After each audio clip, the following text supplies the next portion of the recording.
Yo, what up? You know what it is. It's your boy AJ Francis reporting to you live from New York City, the birthplace of hip-hop. And I'm telling you that I'm only tuned in with True Heel Heat Wrestling. Holla at me.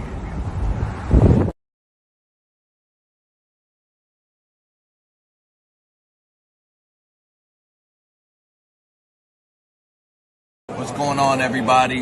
This is your former AEW World Heavyweight Champion. Once a champion, always a champion. Swerve Strickland. Whose house? Swerve's house. You're watching True Heel Heat podcast.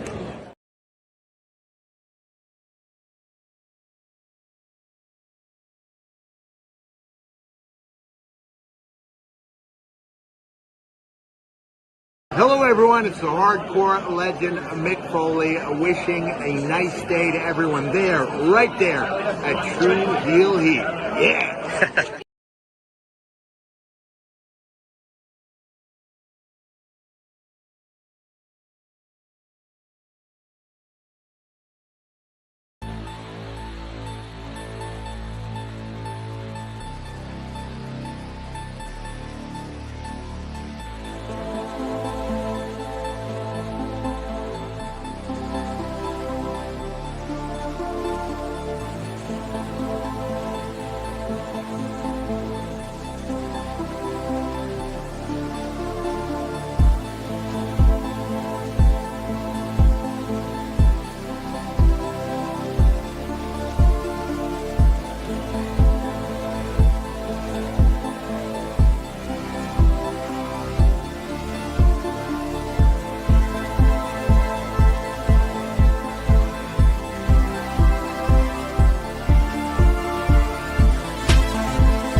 Hello. It is me, your True Heel Phenom SP3. We are live on the True Heel Heat YouTube, Facebook, and Twitter for our NJPW G1 Climax 35 Semifinals and Final Preview, breaking down the final two shows, the final two nights of the G1 Climax 35 tournament.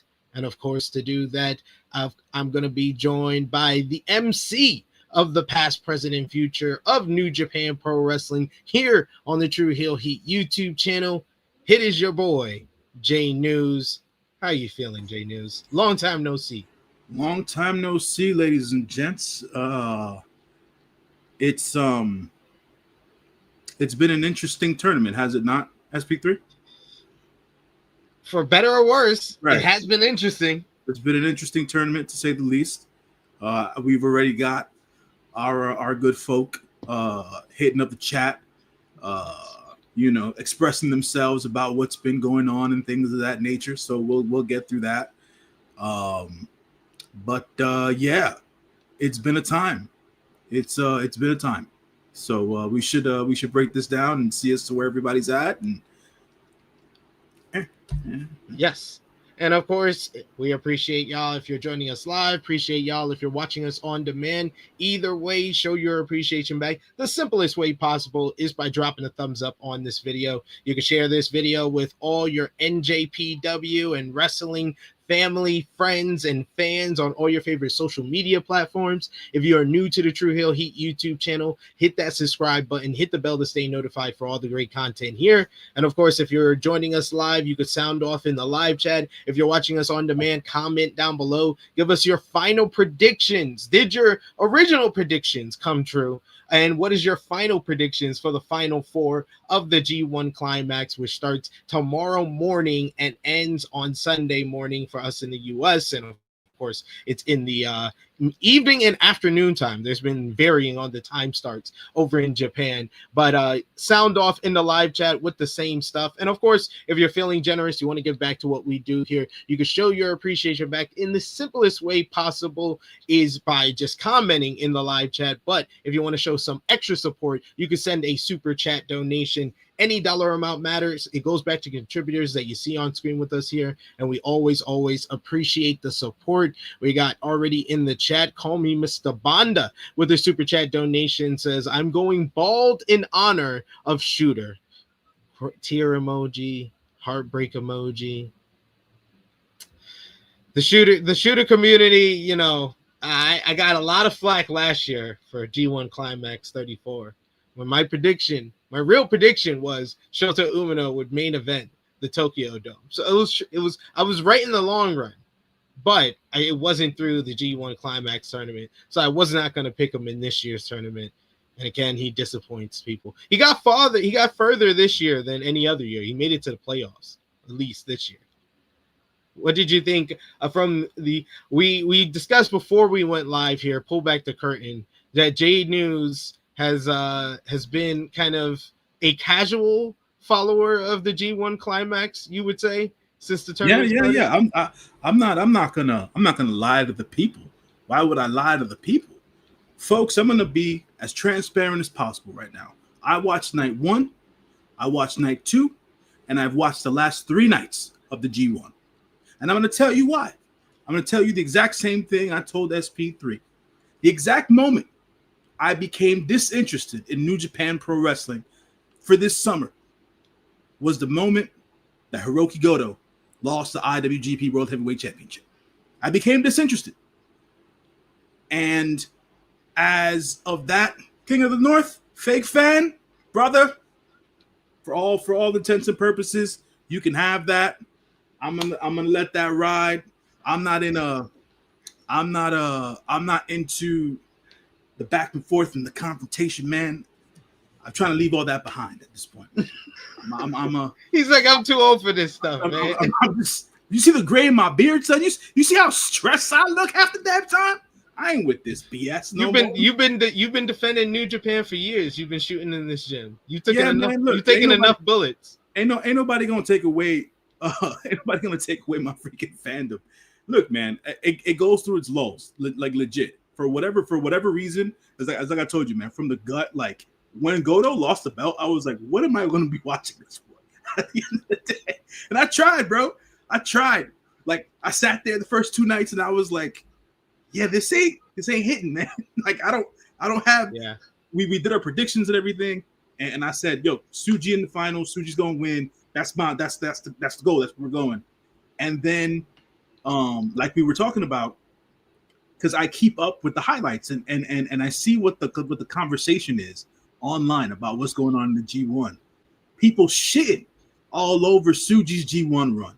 People talking down on Takeshi's G1 run and whatnot. Gabe's out because of injury. Goto's out because of injury in Street Fighter at the end of the day, right? And I'm trying to like balance to see as to like, all right, who's hot? You know what I'm saying? Who's hot right now? Who's really taking this? You know, people are liking Dickhead Zack. People are not liking Dickhead Zack. Like I'm not seeing any love for Yoshihashi. You know what I'm saying? I was like, I don't know what's going on right now. You know. So hey, the most love out there has been for either David Finlay or Yuya Uemura. Uemura, right? I've seen the love for the Savage King as he likes to call himself, and Uemura at the end of the day. The boss dog. The boss dog. Oh, Vala, man, brother, I've seen people talk down on Tsuji's run in the G1 for some reason. I don't know why. I've seen people talk down. I don't understand that either, Vala. When he told me that before we went live, I was like, wait, what? Who's saying that? People were saying, "Oh, it's a middling G1 run for him," and I was like, "What are you guys talking about? How is that possible?" At the end of the day, after the run the banger with Uemura. The whole story is that he's beaten all the other kind of young guys on the rise. He beat Oyawa. He's beaten Shota Umino. He's kind of like the king of all the kind of homegrown Noge Dojo graduates that's in the G1, and now he's in the Final Four, and now he has to overcome the top heel in the company. I think that the story's been logical. He's had great matches. I don't know what else they want here.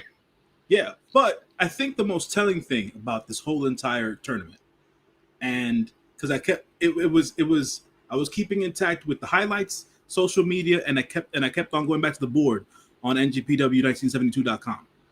And every time I would look at the board for the last 2 weeks, I saw one thing that bothered the crap out of me. Why is Evil on top of this board? Why? Why was Evil on top of this board? I mean, that has been like many of things over especially the last 3 years, but since Evil joined the Bullet Club back in 2020, most of the things that are wrong with New Japan start and end with Evil and the House of Torture. And the House of Torture all over this tournament has like really had some bad nights on this tournament, especially when you're doing like A block with two matches of Sonata doing the nonsense and Evil doing the nonsense, and they got to do it in different ways. What was the match on the 10th that Sonata had before he turned it into a freaking circus, and it was actually a pretty good match before he turned it into a circus? I think it was Sonata versus. Was it the Tanahashi match? I believe that was the whole gimmick for the Tanahashi match. I that think he was going to have a clean match. Yeah. And it was actually and that part of it too, like the Tana stuff, like it's Tana's last G1. I thought to myself, I'm going to watch it just for Tana, and I couldn't do it. But my point about the whole Sonata thing is that the Sonata versus Tanahashi match was actually solid before the chicanery happened, and I was like, oh, what the hell's going on, man? Like one match, you can't just do one match, you know what I'm saying? And then when Narita faced off against Takeshita, I was like, how did we get here? I'm looking at the board. I'm looking at the how did we get here? We came to a point, like King of the North says here, that we as people who like me, I think we all had the same pick pretty much going into the finals. I think Sanal may have went with her heart and went with Tai Chi, but I think me and you were on the same page as this is Tsuji's G1 to win, and they made it to the point where the final night was about Evil beating Tanahashi, so Tsuji would be in the playoffs. I had to vote for the worst thing ever for the person that I want to win to actually have a chance. It's backwards, bro. It's backwards. This is why I couldn't stay on the ship. This is why I couldn't stay on. Now I was like, yeah, man. But you know, like I'm all caught up. I understand the mathematical breakdown, the playoff stuff, and all that jazz. But damn, has Gato really turned? He's turned me off, man, with all these booking decisions. He really has. What Mr. Mana said, I'm running from the grind. Look, man. It's like SP3 said, I'm getting too old for this shit. Feel like Danny Glover and Lethal Weapon, man. Just getting too old for this shit. You know what I'm saying? Yo, I swear to God, if they give us the Evil to catch the final, they're cruel. It's cruel and unusual punishment that Gato is putting us through with his booking. I don't understand his love for the House of Torture. I never will. It's been one of his worst book summers in a while. It's been tough, dude. It's been tough. You know, understandably so. You know, injuries happen and things of that nature. You got to pivot and all that. But then, like the rest of the decisions, it's like, all right, we understand the pivoting because of injury, but what about the rest of it, dog? What about the rest of it? You know what I'm saying? Like the boss dog's supposed to be your boy, and he out here losing in the playoffs. Like, Man, I'm just happy he made it to the playoffs. Like they had that, dude. They had him at 1-4. Had him up here at 1-4. I was worried for a minute there. I don't know if you froze or I froze. We both did. We both froze. Oh, we both did. But yeah, I don't know what's going on with Gato. It's been a bad summer. Maybe the summertime he's going through something. We're gonna get the backstory some years later, but he has a certain love for House of Torture. SP3 froze on me again. Evil. Don't know if I'm gonna freeze, but it's just been this has been quite the. I don't even know what to call it, man. Like I can appreciate like Vala and Mr. Bonda saying that they're, optimistic about how the G1 has ended up. Like I feel like there's this general feeling of, as long as Tsuji wins, then it's all good, no matter how we got there. And I was like, nah, how we got there matters. How we got there matters. How we got there matters. But we'll see, man. We'll see how it all goes. You have to tell a story with it to get there. You're gonna remember that part. Yeah. All right, but we're gonna get into the final 3 nights of the tournament. We got here MCats who says Nigel versus ZSJ at Forbidden Door will be a banger. Kate is over the moon. That's what it seems. Spoiler alert for anyone who's not watching. But I mean, when I saw the matchup, the 4-way that's supposed to decide, I was like, yeah, Nigel is the most interesting option out of this. Sad that I say this, despite my love for Daniel Garcia and for Lee Moriarty, but they're not at that level for like a Forbidden Door matchup, especially in London. It just makes sense. Nigel versus ZSJ. Yeah, I mean, at this point, the Forbidden Door thing. I'll see you Sunday, by the way. So there's that. I understand how people have been feeling about the build towards Forbidden Door, the negative and the positive. At the end of the day, to your point, I think Nigel's probably like of the putting the 4-way, putting up the graphic of the 4-way match. It's like, yeah, Nigel wins here. Like it's one of those things where it's like, hopefully the match goes well. Is really what it's about. And then we have in ZSJ versus Nigel in London. It's going to be cool, and that'll work out. I was surprised that Hiromu got the shot at the TNT Championship. I would have figured it probably would have been like Despy or something or whatever. You know how hot Despy is. So I would have figured it would have been Despy, but they didn't pull the trigger on that. But Hiromu is no slouch, so I think that match between him and Kyle is going to be great. And then this crazy cage match that they came up with. Despy is like he's in a higher regard than Hiromu right now as far as like New Japan booking. He gets more of like the top billing in the junior heavyweight division. Hiromu's the type of guy who's got the name value, who's probably more known internationally as well. So you got all of that in his favor. Plus, he can go in there and lose to Kyle Fletcher. Yeah, I guess so. I guess you're right.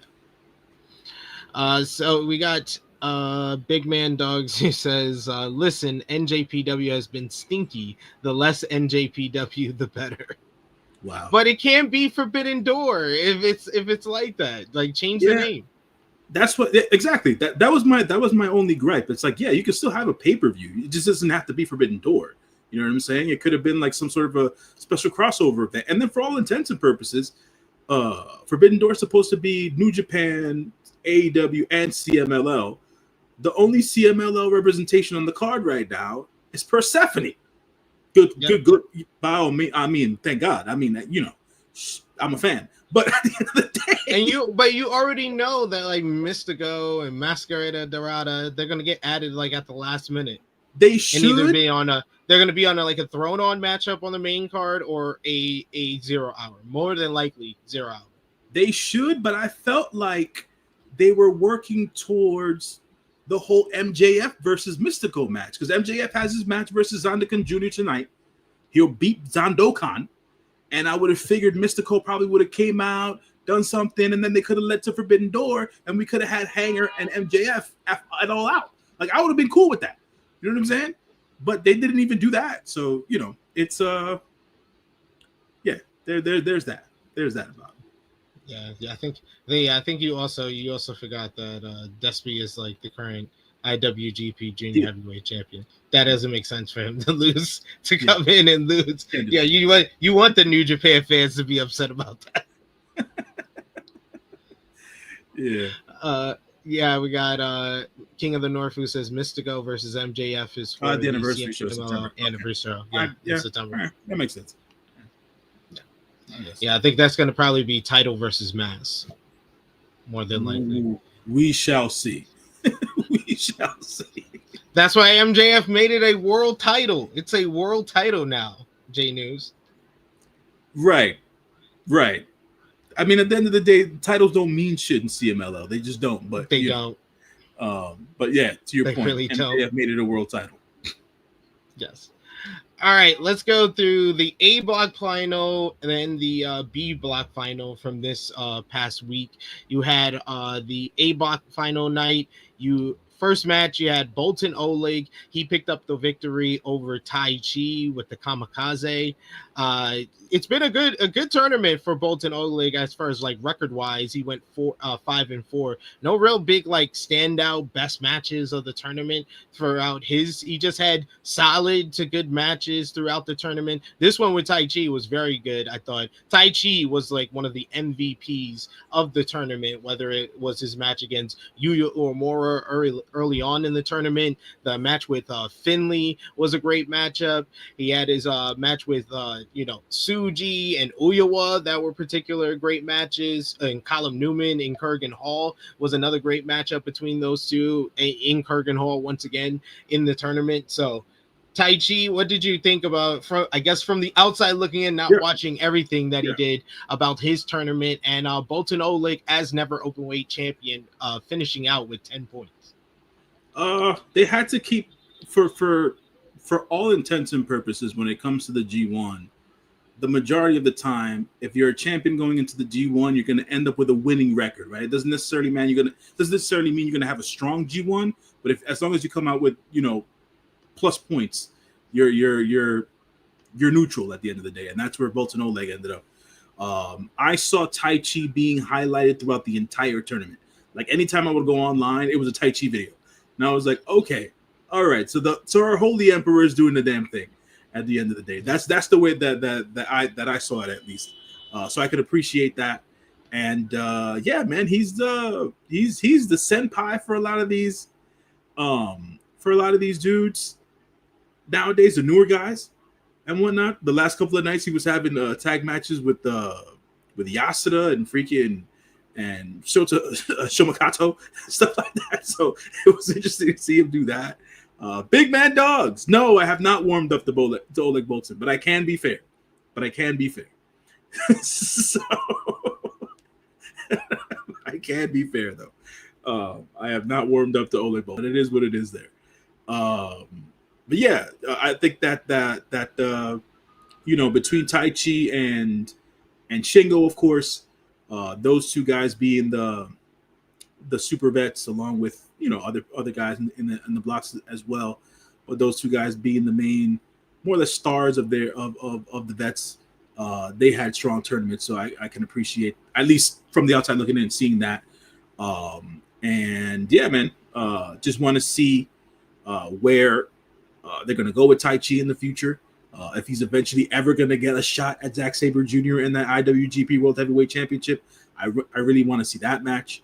And what they're going to do with these tag championships, man. Like, what are they going to do with these tag championships? Hey, Ishii, he's got a part-time job now with AEW. He feels like he's one of the guys that have one of these secret dual contracts. He has a double contract, for sure. Yeah. For sure, Ishii has a double contract, man. Yeah. Yeah. You see the signs. He was like, if Hechicero got it, and Ishii is like the New Japan equivalent of what they've been doing with Hechicero, then he probably got a double contract too. Yeah, I mean I think because Ishii's still on TV, they're keeping that conglomeration afloat, bro. Without Big Tom, ain't no conglomeration, man. You know what I'm saying? So True. True. He makes conglomeration the modern day late 2010s chaos. Just a whole bunch of baby faces exactly. together, no relation really. But we got Chief who says Zack Sabre Jr. has to be one of the best wrestlers in the world right now. His matches always hit. Yeah, I would say like it's between Taichi and Zack for MVP of the tournament overall. There's a couple other people like Takeshita, I thought had another great tournament. Finley, he had one of the best stories of the tournament with the comeback, which we'll get into here. But let's talk about the rest of the A block final. You had someone who didn't. I mean, the best story was his outfits during his entrances with Sonata. And Roye Uyoa, who I thought had a really good tournament this year, you know, one of the best matches of the entire tournament with Yuya Uemura, which was a real big kind of like stamp of approval in my eyes as far as like the future of New Japan Pro Wrestling, with two guys who just put on like an absolute masterclass in like fundamentals. But unfortunately, none of those fundamentals was going to help him against Sonata here. We get a low blow, we get a guitar shot. Sonata is basically Japanese Jeff Jarrett at this point, as he gets the 1-2-3 and picks up the victory here. What did you think about Sonata last in the A block? I think he had 6 points overall. And Roye Uyoa, who it felt like he took a step forward in his progression. it seems like all the young guys, yet again from the outside looking in, guys, seems like all the young guys took a step forward, including the shooter. Yes, I'm going to say that now, including the shooter. But man, what a fall from grace for Sonata, man. What a fall from grace for Sonata. This tournament, man. Every damn guitar shot, all the freaking low blows, and then these intermittent spots of old Sonata glory I would see. And it's like, oh, he still got but it's gone. You see Don Fale coming down the goddamn rampway and Kanemaru jumping over the freaking the rails and shit. Like, well, what is all this? What is all this? He's a tribute band, basically. He's a tribute band of Jeff Jarrett old hits. It's kind of outrageous for somebody that, you know, was viewed as one of like the more underrated performers in New Japan, especially like the late 2010s when he first came in to the company. So for a long time, dude, it was like he was for obviously, you know, man, I was shooting in the gym with Sonata, dog. Yeah. But like what they've turned him into, I just can't get with this, man. I can't get with this at all. Guitar, like I never liked Slapnuts, so the guitar thing is just beyond me. You know what I'm saying? And then like the big red boots, and like sometimes they'd be wearing chainmail shirts and then like mesh shirts, and then like the remember his jacket with the boom with the speakers on it? Yes. No, my favorite one was the shower curtain. The shower curtain raincoat. That was great. That was great. The disco ball suit with the hoodie. Yes. Yes. Great stuff. Man, I was like, that's his best story. Bro. That's the best thing that I got from him. That's in my notes. I took notes on what I thought about everybody's tournament for this preview here, because I was like, yeah, Sonata, the matches haven't amounted to much. They've been some of the worst matches of the entire tournament. But man, his outfits though, yo, he's bro. He's a modern day Dennis Rodman.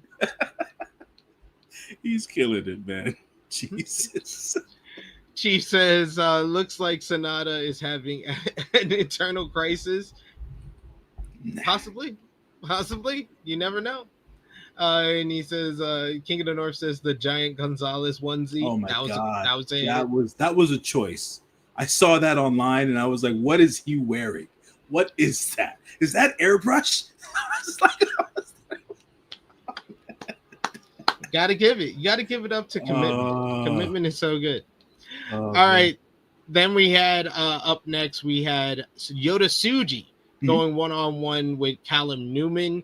This was a big matchup as Tsuji won. Callum Newman was out of the running of making it into the playoffs. Tsuji trying to keep his hopes alive after a couple of series of losses against Tanahashi as well as David Finlay. And he came back here. He was hard-hitting. Callum Newman was game in this matchup, and Callum Newman's had a much better G1 than his first try last year in this year's tournament. It's Yota Tsuji, though, who picks up the victory to keep his hopes alive, but he needed the next match to go a certain way to do that. So we'll kind of talk about everybody in one, because I don't want to waste too much time talking about the next matchup, which was Evil going one-on-one with Hiroshi Tanahashi.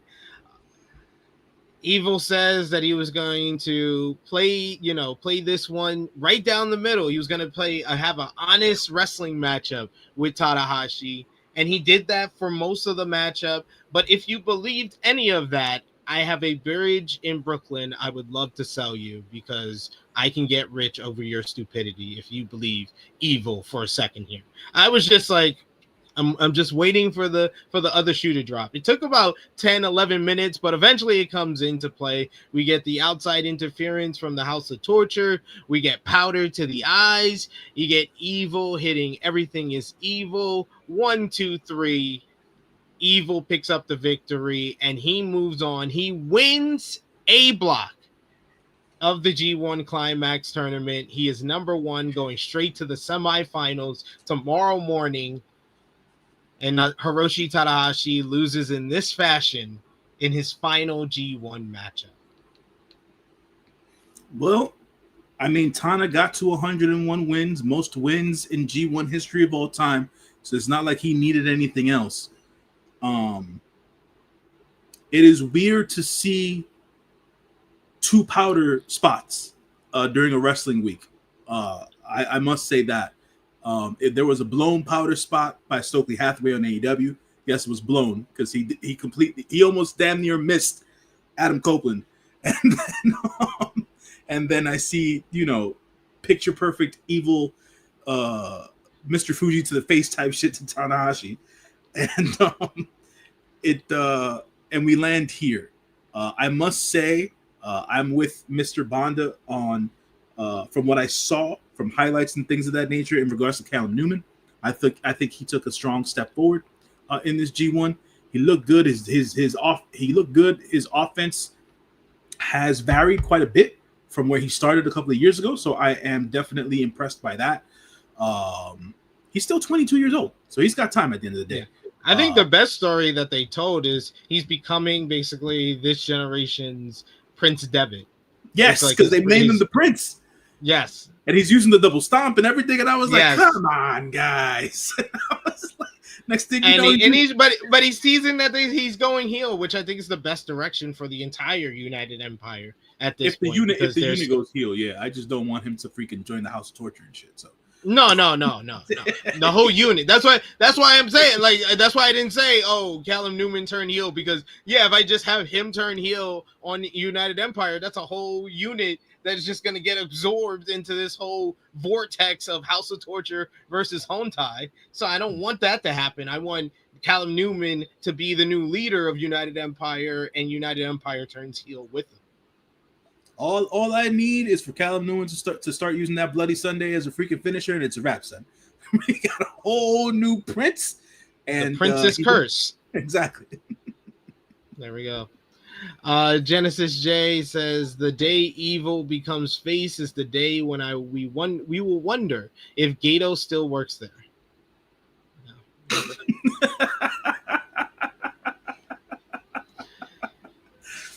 Big Man Doug says Evil versus Sonata was very funny. Was it? Yeah, there's a couple of y'all. There's a couple of y'all that enjoyed it. I didn't enjoy it. Was it really?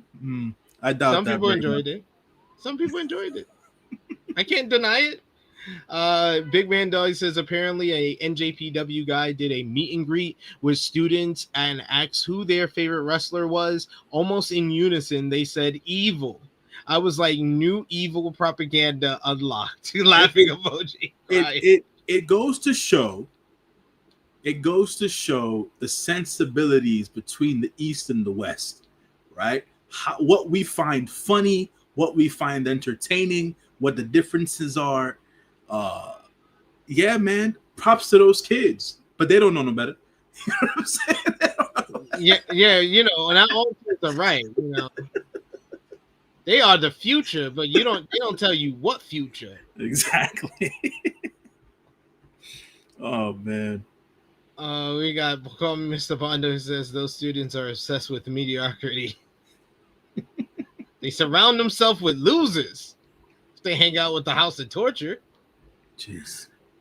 And then finally, the A block final, the final spot in the A block for the playoffs. Evil moves on at number 1 due to his win over Tanahashi. Yota Tsuji moves on as either 2 or 3, depending on what would happen in this matchup here, as it was David Finlay going up against Yuya Uemura. These two men have a bunch of history together, and man, they have such great chemistry. Every time out, they have nothing less than a very good matchup, and I thought this one was great. They had the crowd behind them. It went back and forth. Very technically sound power versus the technical ability of Yuya Uemura. In the end, though, it was David Finlay who hits a variation of the overkill and then hits the official version of overkill to get the 1-2-3 to pick up the victory. The comeback complete, starting at 1-4 in the tournament and then coming back and winning 4 straight matches to make it to the playoffs of the G1 Climax 35 tournament. Yuya Uemura, though, I think he was the real story of the A block. Like, I don't think any other young guy in New Japan took a bigger step forward in their progress, in their evolution that we've been seeing from all these young guys over the last 4 to 5 years. Yuya Uemura took a big step forward with his G1 Climax. That matchup with Roye Uyawa was one of my favorite matches, one of the best matches in the tournament, in my opinion. I thought his matchup with Yota Tsuji was fantastic. The matchups with Hiroshi Tanahashi was great. Tai Chi, David Finlay here. So he was killing it throughout this entire tournament. And really, in my eyes, I love Tai Chi. I thought Tai Chi was great as well. Yuya Uemura is my A block MVP for this year. That's cool, man. When I was watching the match between him and David, it was I felt watching that match felt like one of those he's locked in moments. It's probably the smoothest I had ever seen Yuya Uemura in a match. No stumbles, no bad footwork, no hesitation. Like everything was clean, clear, concise. He was hard hitting at the same time. He was able to hang with the Savage King, and it was that. I think it was that night, right? Or was it? Yeah, no, or it could have been the 10th when David had the end of the night promo where Gato hit your favorite line, talking about the world needs a rebel and all that shit. Yes. So, I think that man, the younger guys in New Japan, like I said, they all took steps forward in this tournament from the looks of it. But watching that match between Finlay and Uemura definitely put me at ease with where Uemura's going, where Uemura's trajectory is going into the future. So there's that about it. So yeah, really good stuff. Yuya Uemura, King of the North, says another year of falling for arm drag boy. He says back to the undercard for you, arm drag merchant. Why do you hate Yuya? You're the only person. It seems like my timeline is a whole bunch of people that love Yuya Uemura that were all upset that my boss dog, David Finlay, my boy, he done did right, making it to the playoffs, the comeback of the century. This man down, he was down 1-3, he was down 3-1, and he came back in game 7, pulled out the victory over Yuya Uemura. It was do or die every night for the last 4 nights, and he did it. All right, we'll talk about the playoffs though.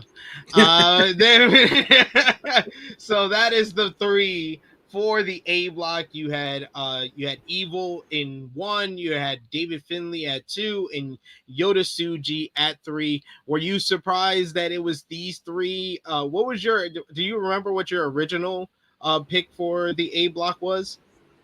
Not like from a playoff standpoint, no. I just know that I picked for Tsuji to come out of the A block and to win the tournament. That much I do remember. But like whatever the playoff scenario is going to be, like I for sure did not have Evil in my playoff scenario if I had one at the end of the day. Yeah, I did this prediction on this channel, and then I did the Chris Samsa's. So when I was doing all like the wins and losses each matchup, like Chris Samsa guys, I had Tai Chi going to the playoffs because I was convinced by our boy Josh from WeWork Stiff and his pitch for Tai Chi to at least make it to the playoffs, but of course that didn't happen. But when we did our predictions here, I said it would be Tsuji, Finley, Uemura. So I didn't factor in Gato's love for Evil. So yes, that is how the A block goes out. Hiroshi Tanahashi had 8 points, along with you had Taiji up top here. He had 6 points, last in the block. You also had Sanada, who had 8 points to go along with Tanahashi, Callum Newman, Roye Uyawa, all at 8. Yuya Uemura, Bolton Oleg, Yota Tsuji, and David Finley all finish out with 10 points, but because of the tiebreakers, it's Finley and Tsuji, and then number 1, Evil. What a time to be alive, man! What a time to be alive. He really loves Evil more than us. This is sad. Oh, I feel like a wife when they find out like their husband been cheating on them.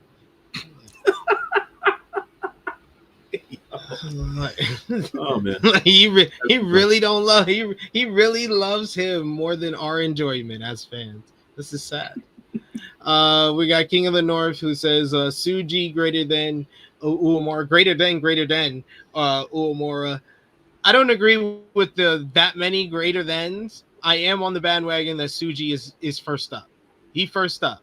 He's first up. There's no question that Tsuji is first up. But whose legacy will reign supreme?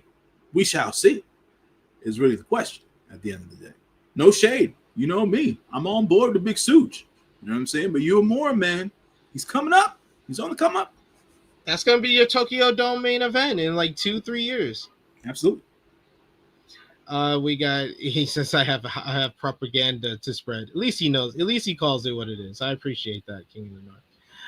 We got Power Driver Finisher says my pick was Evil. This is true, Power Driver Finisher. You've been very adamant that you smelled what Gato was putting down for us. We did not. We apologize.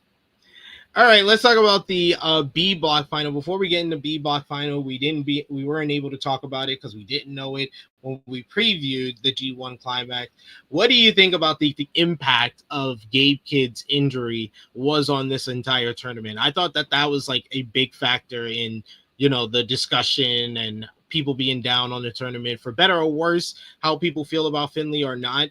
You're kind of handicapping like half of your cards because you're doing A block and B block. You went back to kind of the old form of A block has one night, B block has another night, and now the B block night has one less matchup. You have to do the point differential kind of a different way. Kind of if you've had any long-term booking in regards to who was going to get how many points, who was going to place where, it kind of messes up with Gabe being out of it. So what do you think about like the impact of his loss? I mean, to me, the impact is significant at the end of the day, right? Because even in looking at the playoff here, Zack leading the way in the block, and then David making it into the playoffs, and then Big Soup's making it into the playoffs. It's like, well, if you're looking at this objectively, was Gabe supposed to be in the final 3 on his side? I don't think so. I don't think so. I think that was the report, and how the final 3 came out. It was like, yeah, that makes sense. Yeah, it made sense. So it's like it's a guy they're pushing. It's the IWGP World Heavyweight Champion, and it's the big kind of guest of the G1. Mm-hmm. Unless they had a contract with the company now, right? Unless they had another plan for Takeshita, like I just don't see it. So it's like, okay, so I guess. So as of significance, I mean, could Gabe have helped put more butts in the seats? Maybe. because he's really loved by the Japanese crowd over in New Japan. Outside of that, if they weren't going to have him in this final three, maybe the story they were going to tell with him in the G1 was supposed to be of something that would have resonated with the fan base, but we just don't know what that would have been at the end of the day. But for now, being that I just don't objectively, with the final three on the B side, it's he wasn't going to make it to the playoffs. So it's I don't necessarily know as to what the difference there was going to be. And then obviously now that we know that he's supposed to be, I said this SP3, I'll say it here, he's supposed to be a part of this multi-man cage match at Forbidden Door. Takagi had something to say to Gabe in reference to that, skipping the G1 and being in Forbidden Door. I told SP3 I don't necessarily know if Gabe is going to work Forbidden Door, if I'm being quite honest. You think I'm he's not a sure red herring? Yeah, so I'm not sure he's gonna be a part of that cage match. As to who else would be a part of that cage match, I mean, there's other people that Moxley can get on his side. Yuta's not a part of the match, so obviously Yuta can fit in. If Marino wants to come in and fit in for the match, she can. I don't necessarily know what's going on with Pac right now. If the ankle injury is as bad as some speculated to be, so we don't know. But I don't think Gabe is gonna work Forbidden Door. That's just my gut feeling at the end of the day.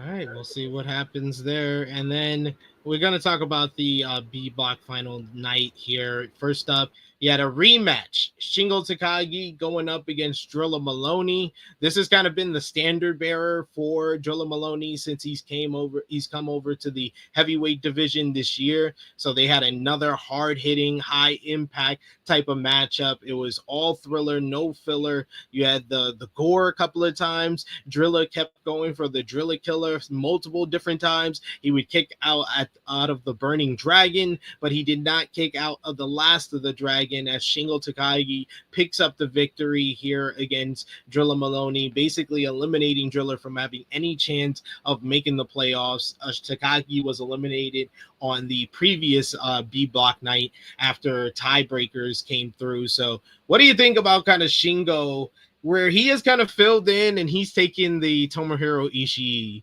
kind of route with the G1, where he's going to have his bangers against the top talent, and he's always going to deliver and step up big time in those moments, but he's not going to be kind of positioned as one of those top guys that's in the running for the playoffs, it seems, anymore. What do you think about that? And what did you think about Drilla's first G1? I think it's a good position for Shingo to be in at the end of the day. If he's still going to have banger matches, why the hell not? You know what I'm saying? As long as you either have him, draw even, or if it's just one more loss than a win at the end of the day, it doesn't necessarily look bad on him. At this point, I think that Drilla was able to prove out from the clips that I saw throughout the tournament. It seems like he was having a strong tournament, and especially with this match versus Shingo, those guys have great chemistry together. I thought it was a great match between Shingo and Drilla Maloney there as well. Even though they weren't really, Drilla was fighting for a spot, but for me in my head, I was like, there's just no way he wins this. So, but strong tournament for Drilla Maloney in his first G1, yeah? Yeah, Drilla's first. Yeah, Drilla's first G1, strong G1 for Drilla. I think he'll have more G1s in the tank for himself in the coming years. Don't know how New Japan higher-ups in management look at him, per se, but I think he's somebody they should keep their eye on when it comes to their quote-unquote gaijin guys, right?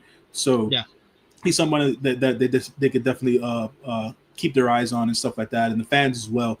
The kid has good matches. He's hard-hitting. He's in that BMF category at the end of the day, so he's of the likes and whatnot. So, good. I think it looked like a good tournament for Drilla, and great match between him and Shingo on the B block side. Well, if that was a great matchup, this one was absolutely brilliant. You had Zack Sabre Jr. going up against Yoshihashi. Love the story going in of Yoshihashi wanting revenge after Zack Sabre Jr. injured his tag team partner in Bishamon Hiroki Goto and took his IWGP World Heavyweight Championship. Yoshihashi at this point, he was basically out of the running, and Zack was already in the playoffs. So this was more of a personal matchup instead of like really a tournament matchup. I thought that they really had you like in the final kind of couple of minutes with the near falls and near submissions from both men until Zack basically trapped Yoshihashi in a double arm bar, the Clarky Cat, another variation of the Clarky Cat, where he had both arms tied behind Yoshihashi as he had no choice but to give up here. Great matchup. These two guys just had sublime chemistry together. Like they just went out there. This was probably Yoshihashi's best matchup of the tournament, in my opinion. He just really had that great chemistry with Zack, and then they had the story with the Goto injury that really kind of drive the emotion and the drama down the stretch. What did you think? Yeah, man. This match right here, I was on the edge of my seat. I was like, they're really gonna let Yoshihashi pull this one out? they're gonna do one for Goto? Nah, man. They had me believing though. I can appreciate that. How Zack defeated Yoshihashi. That we hear the term all the time, but he legit tied him up like a pretzel. Like that. Yeah. That it just looking at it just hurt. I was like, this is insane. Why would anyone let you do this to them?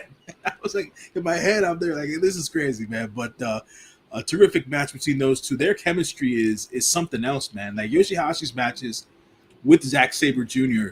Always prove out to be some good to great at the end of the day. And this was another great one and whatnot. And Yoshihashi still proving out that he can do this singles run thing, man.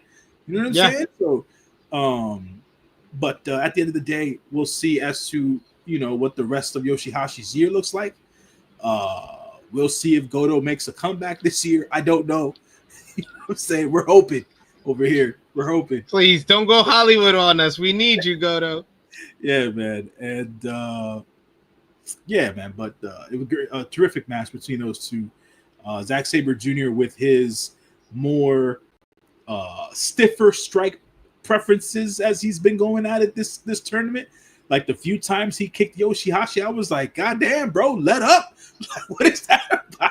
He's bringing back late 2010s Zack Sabre Jr. The Zack that first showed up in New Japan Pro Wrestling in this tournament. Like he was really kind of like, I have it between him and Takeshita for the B block MVP.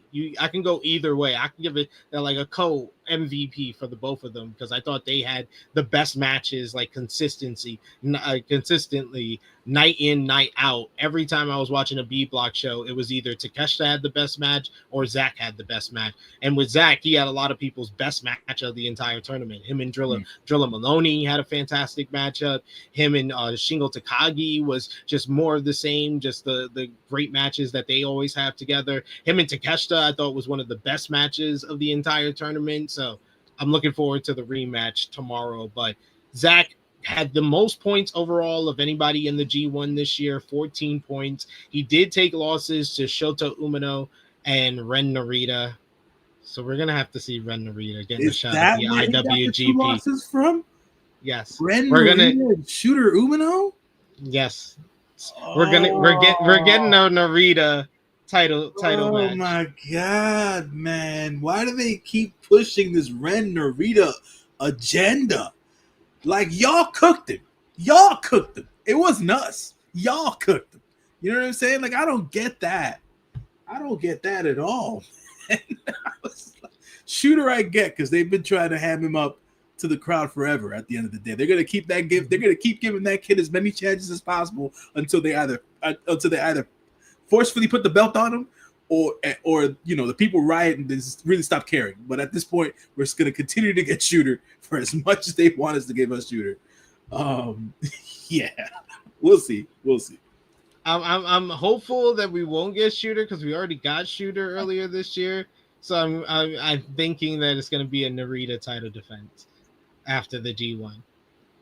But I'm hoping the results go how I want it for tomorrow, which sets up another challenger for him. But King of the North says, I thought Yoshihashi was gonna win here because ZSJ had playoffs locked, but they wanted to also establish him as last year's champion to kind of be the lead point getter. And because he started off kind of slow, he didn't have like a win because he only had the game, because he took his 2 losses in his first 3 matches, and one of his matches was a forfeit with Gabe. So he had like 1 win, but it was due to forfeit. So he hadn't actually got a win until like his 4th or 5th match in. Yeah, man. That at least he stays strong though. At least he stays strong though. But he's really stiff nowadays, man. So I enjoy it. And Yoshihashi had a solid G1. I wouldn't say he had one of the best or anything like that, but he had some good performances, so I can't deny him on that. All right, good for Yoshihashi, man. Good for Yoshihashi. We'll see as to how it all breaks down. Yeah. So we got Zack on lock. He has the number 1 seed. He's going straight to the final 4. So then we had to decide the final 2 spots for the B block playoffs, as you had Shota Umino versus Great Okan. Win and you're in to the G1 playoffs. Great Okan was bringing all of his big firepower in this one, hitting the eliminator, got a near fall on that, but eventually it was the new hard hitting, the new stiff Shota Umino who hit him with a couple of big lariats and then laid him out with the last chapter to pick up the victory. Shota Umino makes it to the B block final for the B block playoff side, and there's only 1 spot remaining. Shota Umino, I thought that he took a step forward for once. I can't say like last year he took a step back because he had some bad performances and the crowd was not behind him anymore. But this new version of himself where he just said, I'm just going to work like I'm a never open weight wrestler. I'm going to have these hard hitting matches with big lariats, high impact moves, all thriller, no filler. And it's helped him out. He had great matches with Zack Sabre Jr. He had a great matchup with Shingo Takagi. Him and Takeshita, you can hear some people that think that was an awful matchup. There's some people that think that's the best matchup of the tournament. It's probably one of the most polarizing matches of the tournament so far, but I enjoyed the hell out of that one. So what did you think about Shota Umino's G1, him making the playoffs? And Great Okan, it's kind of like a Yoshihashi's. He had a fine tournament. He had another great matchup with Zack, because that's what Zack does. He has the best matches with these people. This was, and I'm going to say it again, as I said when we spoke about Ren Narita having to win to get in as well in over on the A block. I have the same question here in the B block. How did we get to Okan having to win a match to get into the how did we get here, dog? Yo, I got love for Okan. Your social media is always going to be on the top of any wrestler's social media, Okan. I got you there, brother. But your ship, that wrestling ship has sailed for me, man. It just sailed. Yeah, you might be right. You remember when he was the dominant heel when he came in? When he was the muscle for Will Ospreay? Yeah, I remember that. I'm not gonna go as far as Mr. Bond is calling him a bum, but at the end of the day, like, I don't see a great future for the Great Okan. The Great Okan is probably going to end up as the next Toru Yano of New Japan Pro Wrestling. That's what I see for the Great Okan. That's what I see in the future for the Great Okan. All right. Can't say that you're wrong, but damn, you didn't have to say it though.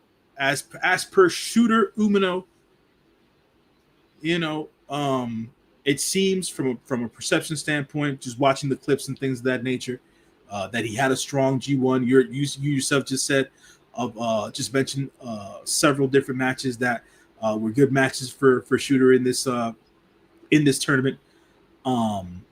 If he's going to continue to wrestle like a BMFer, I'm all for it.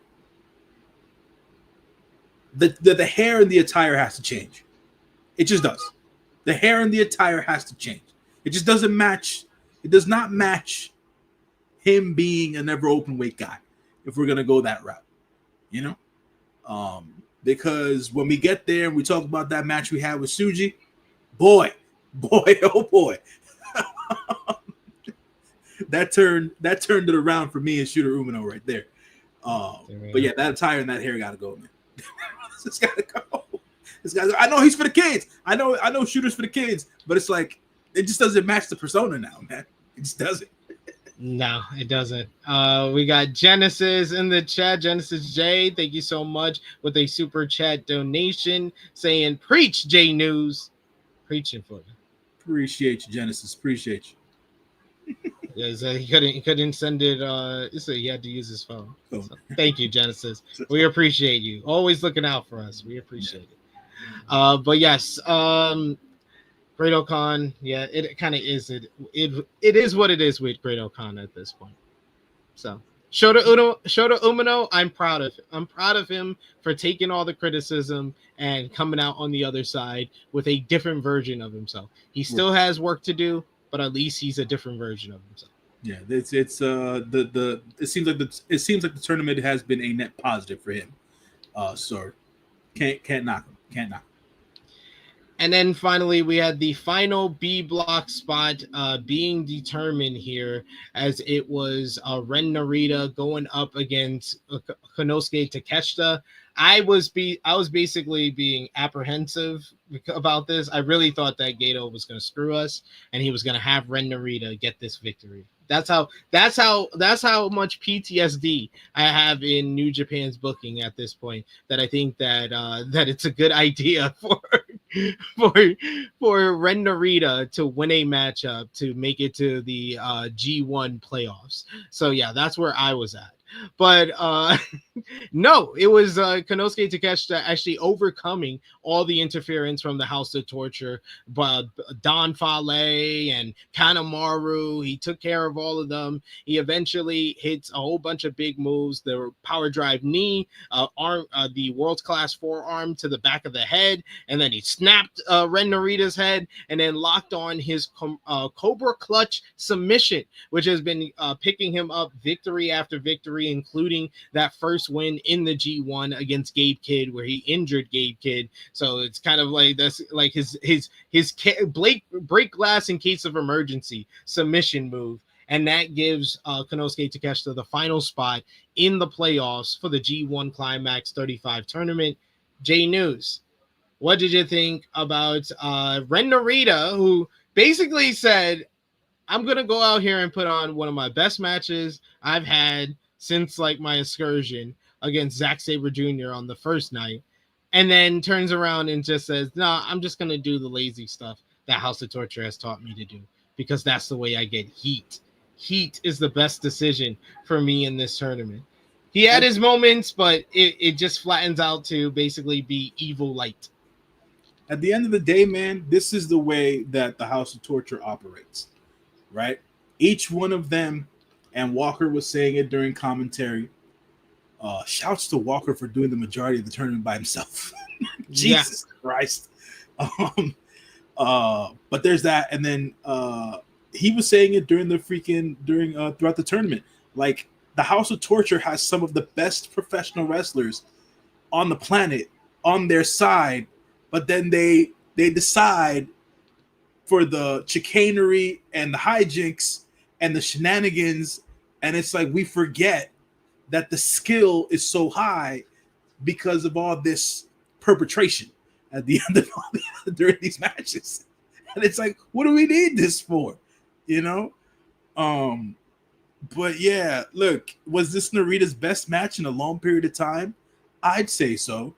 I hadn't seen him be that aggressive. Was it better than the Zack match? No, it wasn't. Yeah, but I was thinking a long time. Long time. The Zack matchup was last month. A long time. It's not a long time. Long time. But it's relative, man. It's relative. But look, man. He was aggressive. He was picking apart the body parts. It was classic scientific wrestling, if you want to call it that, right? And I was like, okay, he's gonna give Big Soups the trouble, and he's gonna overcome, and he's gonna win this match. Takeshita overcame and won the match. But yet again, bad luck Fale, Kanemaru. I didn't see the former pimp. He didn't come out during this match. No, and there was no dick.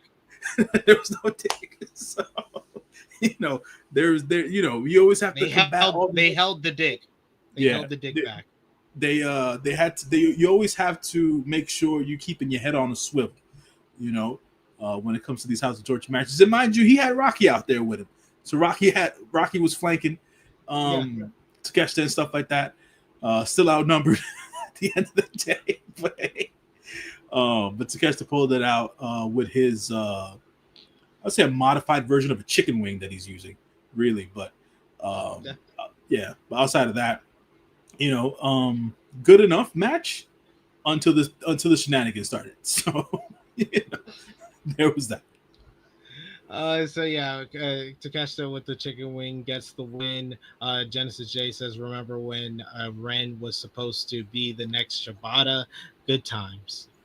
I think, you know what? And this isn't a knock on Genesis. Genesis is good. Is number one at the end of the day.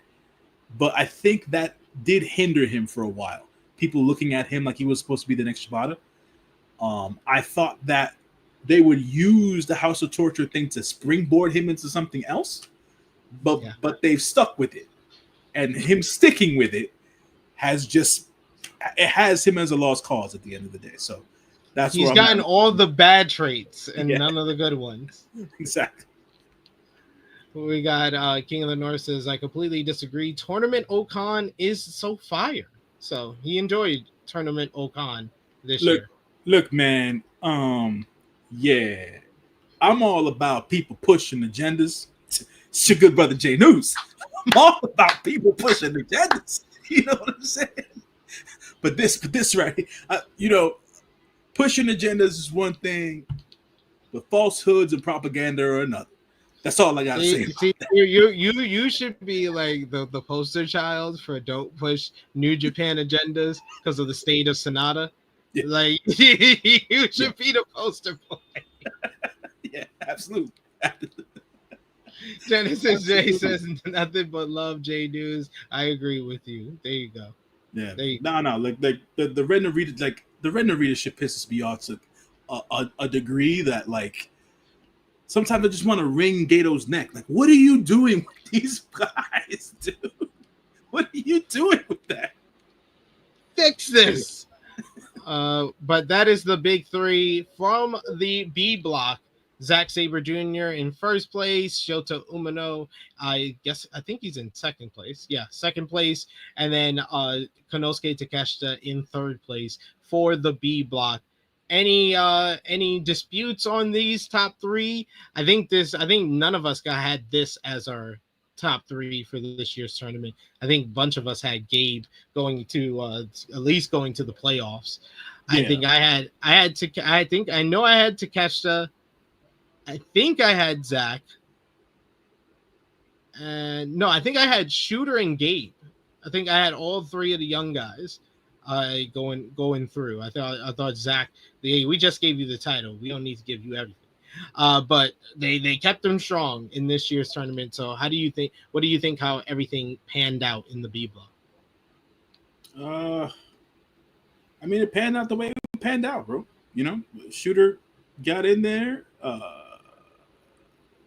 Zack and Takeshita. I mean, at this point, with Takeshita being as strong as he ended up being, right? The way that it's set up now into the semis, I don't see a world, yet again, this is my personal opinion, I don't see a world where Takeshita doesn't make it to the finals at this point, right? I just don't see that world. Because Zack Sabre Jr. is the champion and he doesn't necessarily have to win the G1. And we've been talking about this for years. When's the last time a champion actually won the G1? You know what I'm saying? Been some years, yeah. So, and giving him back-to-back G1 wins, what would that do for Zack's legacy in New Japan? Not sure. Because it always depends on whatever the overall perception of the tournament was for this year. and it just doesn't seem like G135 has this like steam behind it. There's no real fervor behind it, at least from the outside looking in and stuff like that. So, but a win is a win is a win. So it can do something for him. But in my estimation, it's got to be Tsuji. It's got to be Takeshita. And then we go where we need to go. Yeah. Think about everything else later. Yeah. And let's talk about the playoffs, which started on Thursday morning. So no rest for the B block. They said screw the B block. Y'all doing back to back.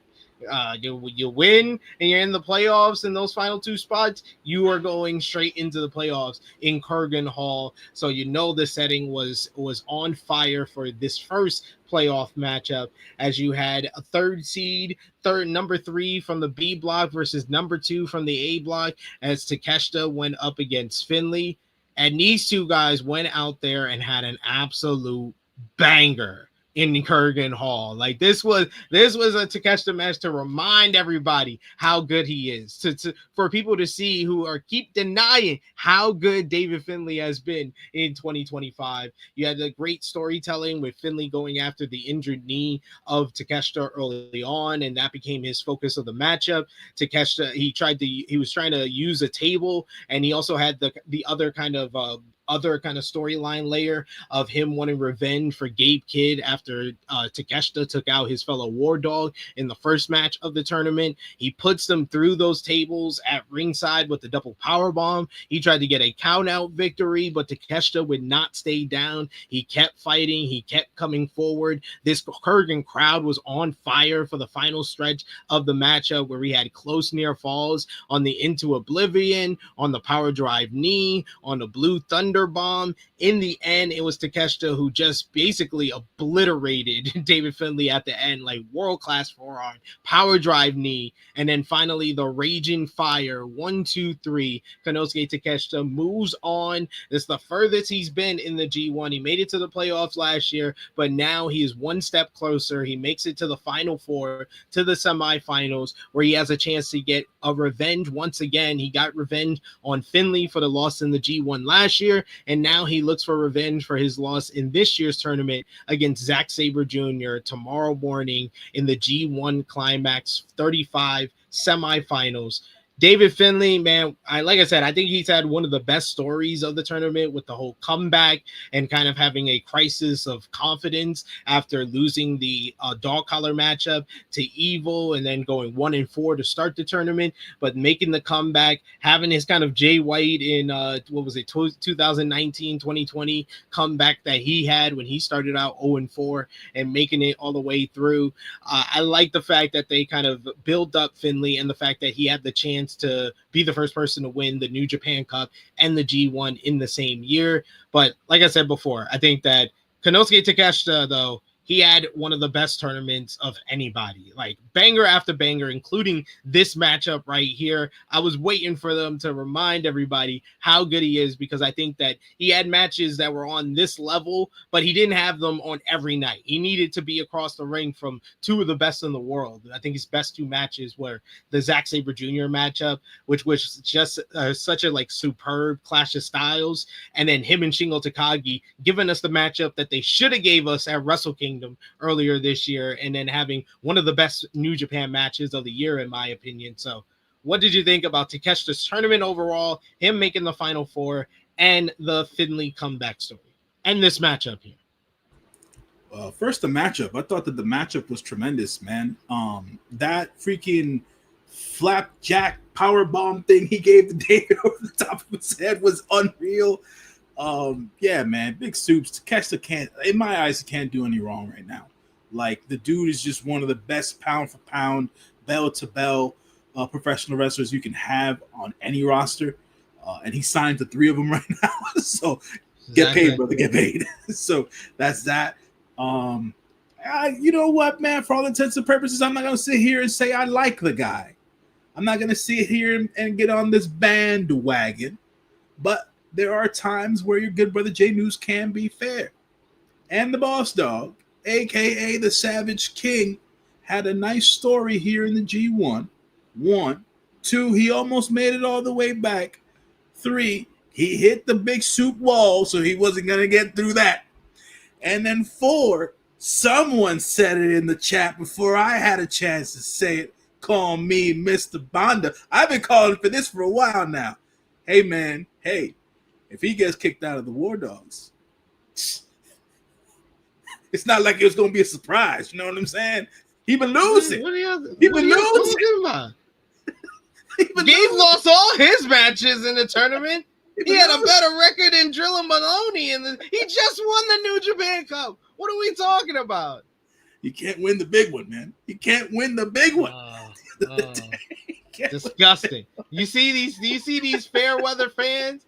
Fair weather. He want to give us 2 compliments to give us 3 insults. You see how they work? You see how they do us?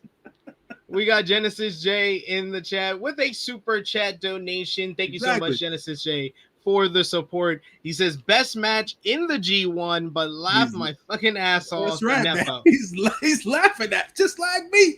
Just like me. That's why me and Genesis be right here, bro. Right here, man. Right here. At the end of the day, what you gonna do, man? Can't really say much about it. But I'll say this, man. For the rest of the year, you gotta keep an eye on the boss dog. No, not for any. No, I'm not gonna go there again. He ain't going nowhere. Okay. He ain't going nowhere. All right. Gotta keep an eye on the boss dog. Just depending on storyline, where he's gonna fall, what title he's gonna be able to get, and from who. I don't know. So I can't believe anything you say about David Finlay, because you're the boy who cried wolf. You said he was gonna leave. Yeah, look, man, I was wrong. I can admit when I'm wrong. I was wrong. I appreciate that about you. I guess I can say I was wrong at the end of the day. But there does come a time when a good brother needs his money. That's all I gotta say about that. J-News the type of dude that'd be like, yo, they making all types of money over there. You should go over there. Just say. Your fake ass friend. We got the final matchup in the quarterfinals of the G1 Climax 35 tournament. It was a battle of 2/3 of the Riwa 3 Musketeers, as it was Shota Umino going up against Yota Tsuji. This was a nice little war of attrition where we had more of like the groundwork, the mat work, the filling out process. Then it kind of escalated and got more kind of storytelling involved with Shota Umino going after the knee of Yota Tsuji. Yota Tsuji worn down by the grueling tournament, but still fighting and coming from underneath. Same with Shota Umino, who was just overpowered by Yota Tsuji with hard-hitting chops and big lariats, turning him inside out. But Shota Umino would not stay down. He would deliver a pair of lariats himself, turning Tsuji inside out. In the end, Tsuji caught him with a gene blaster out of nowhere and got a near fall, a short one. And then he follows up. He does the Guerrero special, the reverse suplex off the top rope, and then finishes things off with the gene blaster. He says that Shota Umino was trying to run away from his past while Tsuji embraced his past, is what Walker Stewart says on commentary. As he moves on in the G1 Climax tournament, he goes to the Final Four, where he will face Evil tomorrow morning in the G1 Climax semifinals. Tsuji and Takeshita, this is what we all want. This is what we all need. What most of us want in the finals of the G1 Climax. But I think these were the right choices on this night. In particular, I think this was the right choice by New Japan. What did you think? Absolutely, man. Absolutely was the right choice. And I'll say this as well. This is where I said Shooter Umino proved out, man. He showed me a lot here, man. He was taking the beating of a lifetime to start that match. And he stuck it through, man, and he stuck with Tsuji as well, man. I've always known Shota Umino, especially when he throws those forearm blows, to hold back a bit, right? He doesn't go in full force. You never necessarily hear the impact like you would, like when you do a Takeshita and stuff like that, or even freaking Shingo Takagi. Nah, man, Shooter was laying it in this time around. He meant business. And I said to myself, oh, there's definitely a change here. This man who is wrestling this match doesn't suit this presentation that I'm having right now, which is why I said he got to change the hair and the freaking getup at the end of the day. But, but with all that being said, he gave Tsuji a run for his money, man. And when Tsuji pulled out the Guerrero special, I said to myself, oh, this is what we're doing. We giving Ultimo Guerrero some love out here. And then he hit him with the Gene Blast. I was like, okay, cool.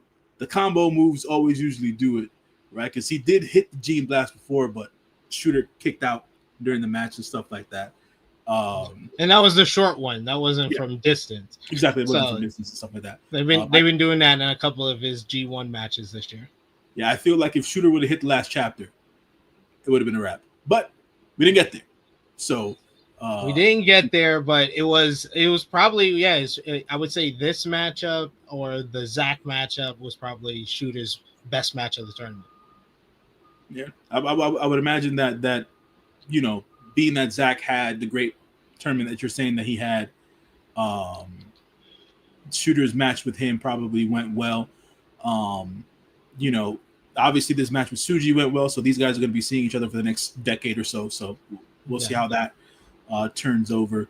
I think at one point Tsuji was trying to make Red Shoes a thing during the match, like trying to look out for his son, but Red Shoes was like, nah, man, I call it down the middle. He was like, I want him to die.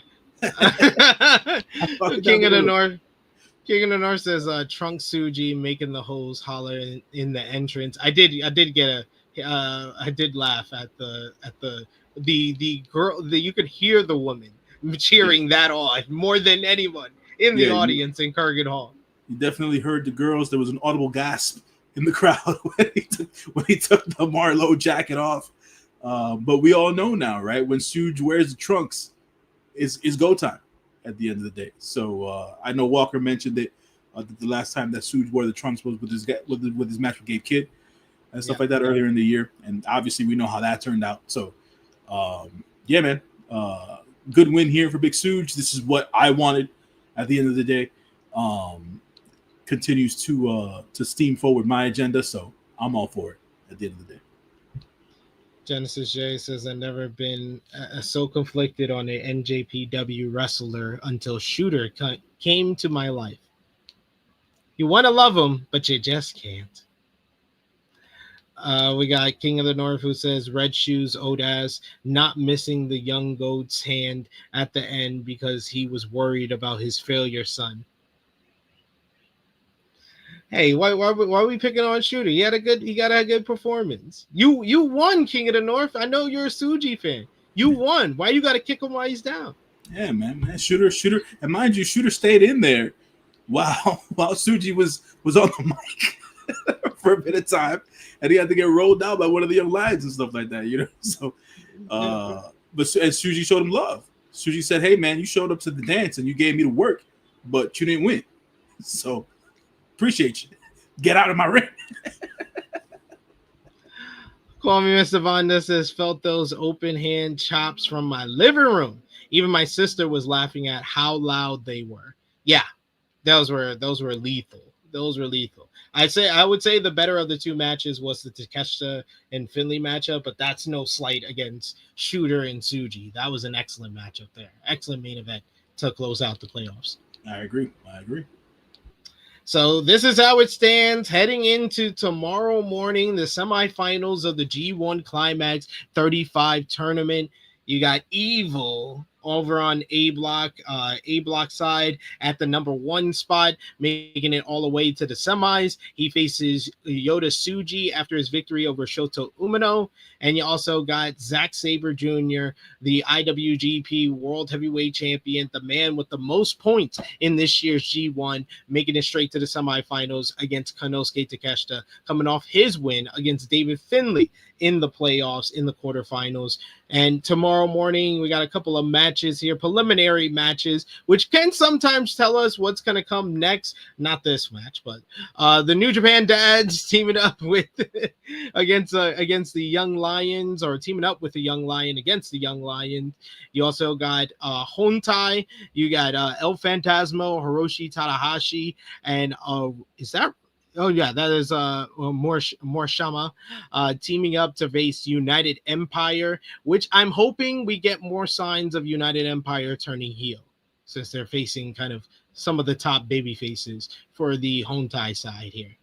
Speaking of Hontai, we got Hontai versus Hontai Violet, as it's going to be Shota Umino teaming up with Yuya Uemura, Yoshihashi, Ryosuke Taguchi, and the returning El Desperado to face the team of Tai Chi, Satoshi Kojima, Toru Yano, Master Wato, and Yo. I'm interested in that one. I don't know what they're going to do there. Maybe it sets up Yo versus El Desperado for the junior heavyweight title. What do you think? Maybe, but Yo and Wato, are they the junior champs, or am I bugging out? No, it's the House of Torture. Okay. Unfortunately. Oh fuck. Oh god.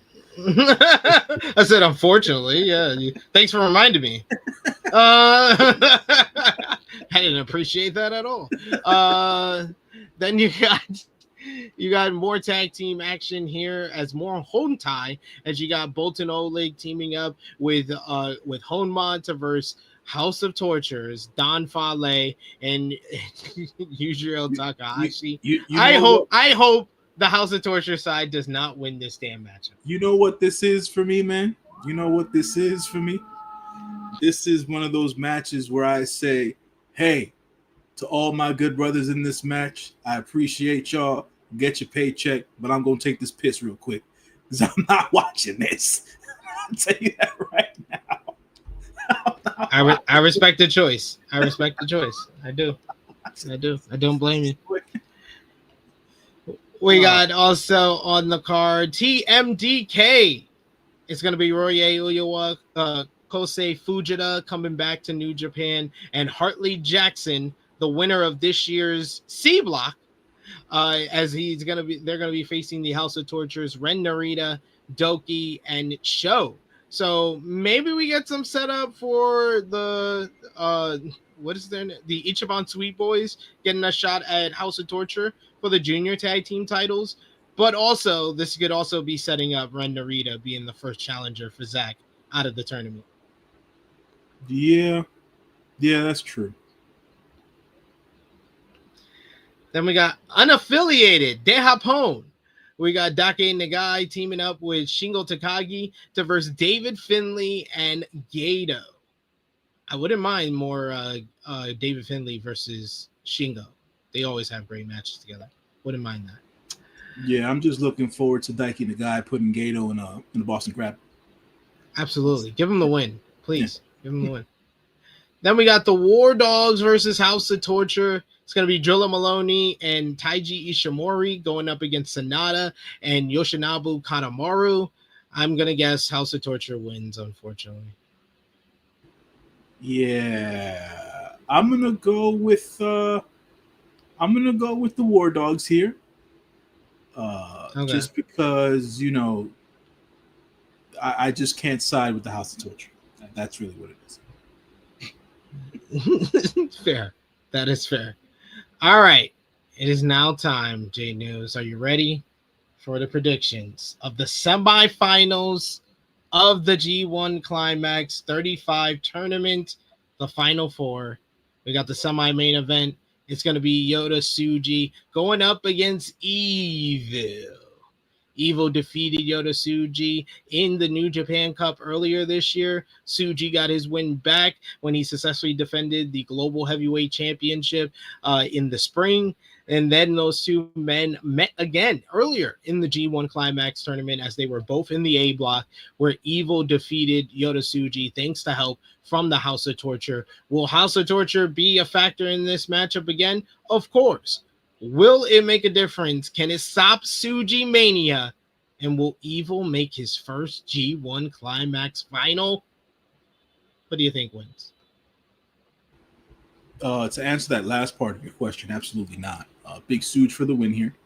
I feel like Big Suge, unlike his former life in Lij, when Lij would never come out to help defend and or fend off any of this excess chicanery.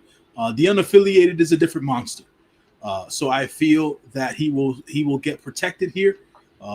Yes, we will see a whole bunch of chicanery, but Daiki Nagai will be already outside as a young lion as he is. We'll probably see some Shingo come in at some point during the match to fend off the rest of these losers, and Big Suge will win this match versus Evil. I'm saying 3 Gene Blasters, 1, 2, 3, Yota Tsuji going to his second straight G1 Climax final.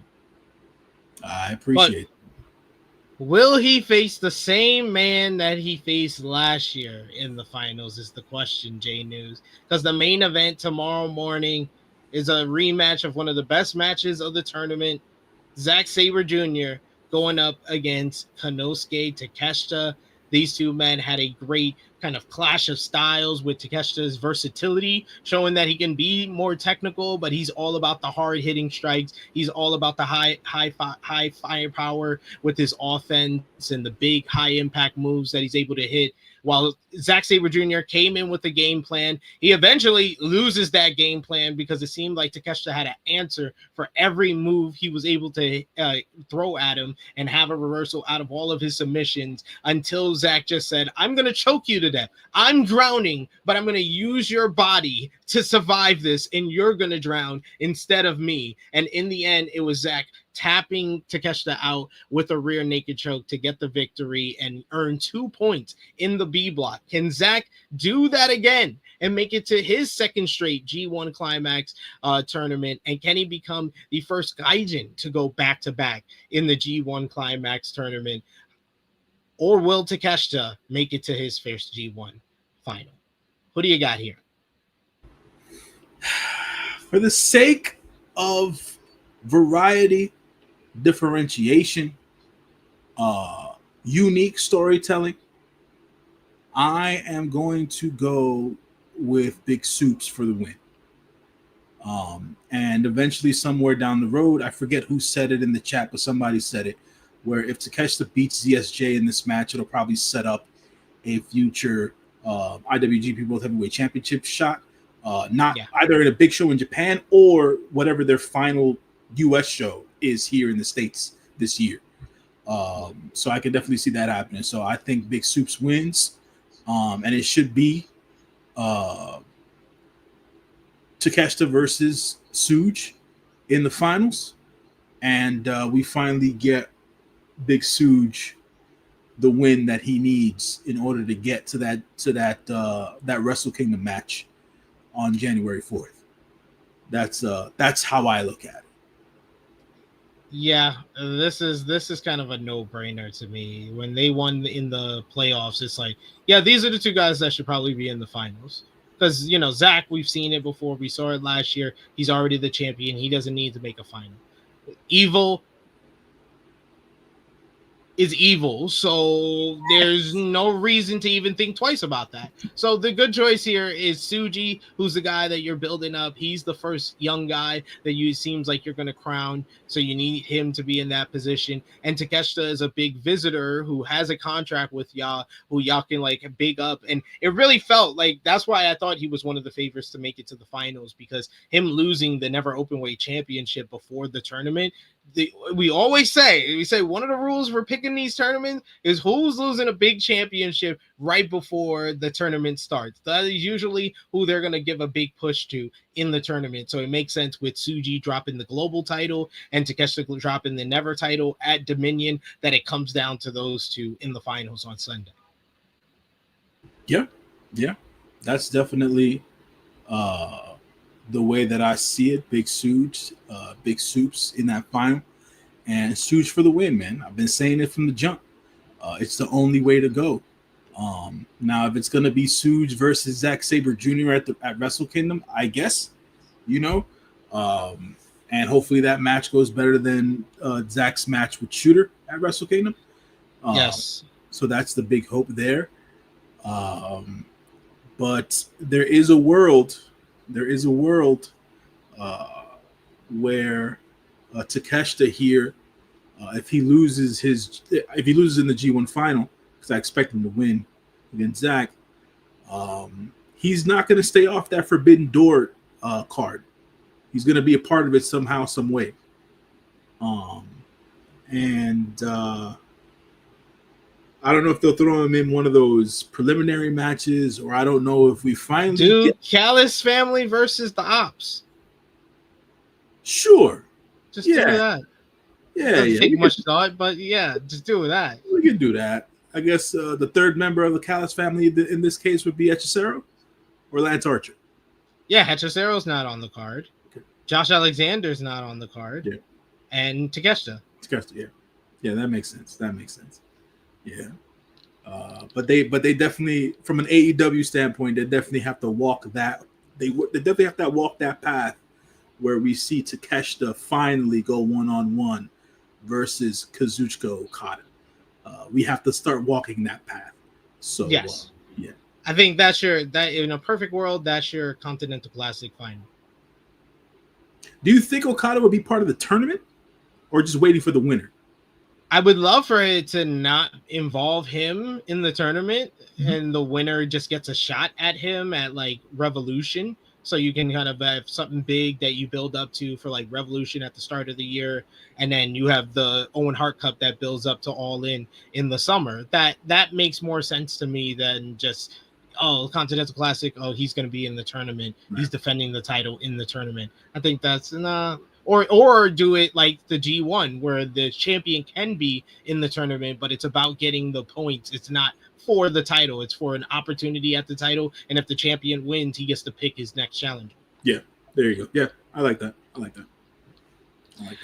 We got King of the North who says Callis family versus unaffiliated and Ops.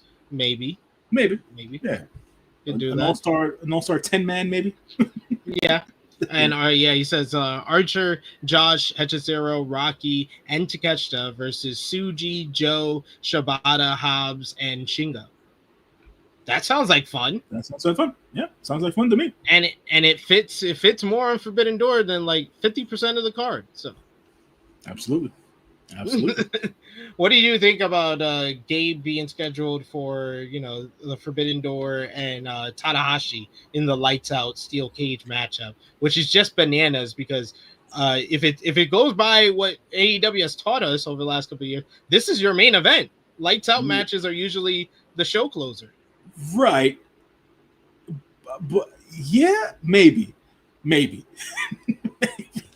But we'll see. But my thoughts, I would have never thought to have seen the day where I would see Tanahashi in a cage match, let alone a lights out cage match, and let alone at this point in his career type deal. Yes. People online, I saw this conversation being had yesterday, or right after it got announced on Dynamite, when they put up the graphic. People are calling for Tanahashi to hit a high fly flow off the top of the cage. And I'm like, do you want this man to die? They want him to blow out his knees and get into 3 months before his retirement. What are we talking about here? That's not going to happen. But for all intents and purposes, it should be a fun match. As per Gabe, like I said earlier, if he's as injured as badly as they say that, as people are speculating, I don't see him participating in this match. I think he's a placeholder for somebody else for the time being, and we'll see as to how it ends up for the show. Because if you really have him miss the entire G1 and then only but a week later wrestle on Forbidden Door, like what are we doing? He's gonna be like, guys, priorities. Just had to get my priorities. This is a bigger payday. I could be on that bus, hurt my knee, or I could just come home and make some money at Forbidden Doors. So sorry, guys. King of the North says Tanahashi running the razor for the beans and toast crowd. I don't see that. I don't see that happening. I don't see him bleeding. I don't see him bleeding at all. No. King of the North also says Tanahashi and Kota Ibushi back together. Yes, the Golden Aces are back together. Hopefully that that all goes well for everybody involved in that match and whatnot. You got a whole bunch of guys who've had a litany of injuries and who have messed up bodies in a lights out cage match. Kenny Omega, Kota Ibushi, Hiroshi Tanahashi, Will Ospreay. They're all messed up, man. Like Darby Allin is the least of your troubles, Exactly. which is always a bad thing. Exactly. If he's the least of your troubles. Shit, man, that's crazy, bro. The man who came off of Mount Everest and damn near sleeps in a hyperbaric chamber 3 times out of the week to keep his body together. He's the healthiest out of everybody there, man. That's just wild to me. But we'll see how it all breaks down. That should be fun. I'm sure we'll see other New Japan talents added to the card by next week Collision, because Forbidden Door is on a Sunday, so we're probably going to get Collision on Thursday or Saturday at this point or whatever. So there is that. Yeah, so that should be interesting. It'll probably be on Thursday next week, knowing how they kind of do their thing. No, you're right. It could still be on Saturday because there's no WWE show on Saturday. I'm thinking because Heat Wave is after Forbidden Door probably, or Forbidden Door is gonna go into Heat Wave, but that's it. Oh, okay, yeah, because the Triple Mania is tomorrow, right? I think something like that. Triple Mania is tomorrow. Yeah, are you watching? No. But I love you said it. You said it like yeah. I'm actually gonna watch. No, I'm just dates. Trying to keep track. I'm gonna watch. I'm gonna watch my first CMLL live show since I'm back in the States. Yeah, I'll watch the MJF and Zandokan Jr. Oh man, Zandokan has been on fire this year, bro.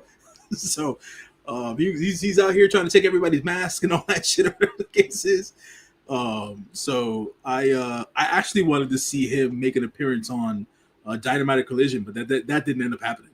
So definitely, I think the match between him and MJF should be a good one.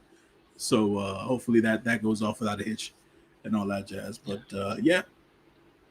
that should be fun. But of course, we're gonna be back here, right? J-News, are you good for Monday? Am I? Yeah. I was like, damn, that was a long pause. Absolutely. But yeah, I think Sanal said that she is good for Monday as well. So we'll have the whole gang back together to talk all about the semifinals and the finals of this year's G1 Climax 35 tournament. But in the live chat, I think we're all on the same page. Are we all going with Tsuji in the finals, or is there any Takeshita thing? I'm sticking with it. I'm sticking with Tsuji in the final. I'm sticking with Tsuji in the finals. He wins. He goes to Wrestle Kingdom. Yes, and I'm sticking with Stooge. I think Stooge versus Zack Sabre Jr. is your Wrestle Kingdom main event next year. And Stooge will follow through with his campaign. And when he wins the IWGP World Heavyweight Championship at Wrestle Kingdom, he will break that thing up. He will bring back old gold. And he will also bring back the Intercontinental Championship to New Japan Pro Wrestling. Get rid of that. He's like, throw away that global title. Here's the IC title as well. Get that back going and bring back that old IWGP Heavyweight Championship gold, that beautiful gold. Because I'll be damned, man. It had a decent run, but it ain't been the same since. It hasn't. It hasn't. So I will give it credit.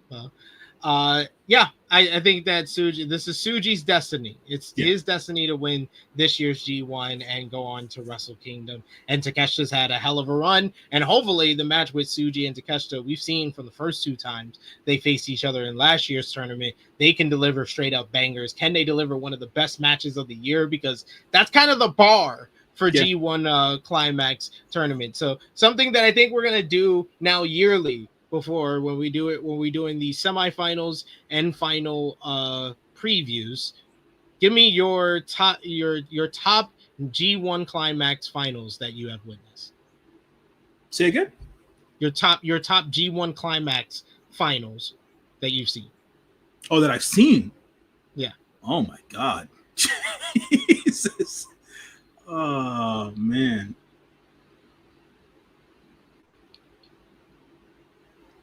I would say my top. Yeah. I don't know if I could put it in any order, but I'll say Yeah.